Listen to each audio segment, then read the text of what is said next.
Victory Venkatesh హీరోగా అనిల్ రావుపుడి దర్శకత్వంలో రూపొందిన సంక్రాంతికి వస్తున్నాం సినిమా కలెక్షన్స్ పరంగా ఓ రేంజ్ లో దూసుకుపోతుంది.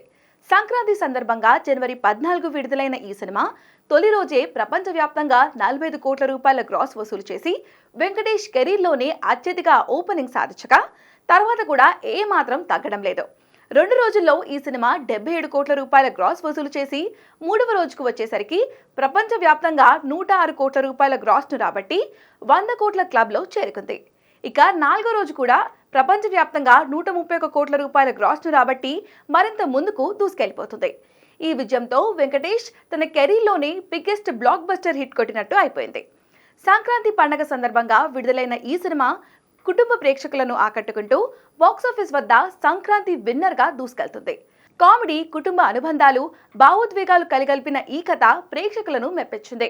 ఈ చిత్రంలో వెంకటేష్ తన విభిన్న నటనతో ప్రేక్షకులను ఆకట్టుకున్నారు. ఈ సినిమా సూపర్ హిట్ అవడంతో చిత్ర యూనిట్ ఆనందం వ్యక్తం చేస్తూ తాజాగా సక్సెస్ పార్టీ నిర్వహించింది. ఈ సెలబ్రేషన్స్ లో దర్శకుడు అనిల్ రావుపుడి, వెంకటేష్, హీరోయిన్స్ ఐశ్వర్య రాజేష్, మీనాక్షి చౌదరితో పాటుగా సూపర్ స్టార్ మహేష్ బాబు కూడా పాల్గొన్నారు. మహేష్ బాబుతో సంక్రాంతికి వస్తున్నాం టీం దిగిన ఫోటోలు సోషల్ మీడియాలో వైరల్ అవుతున్నాయి.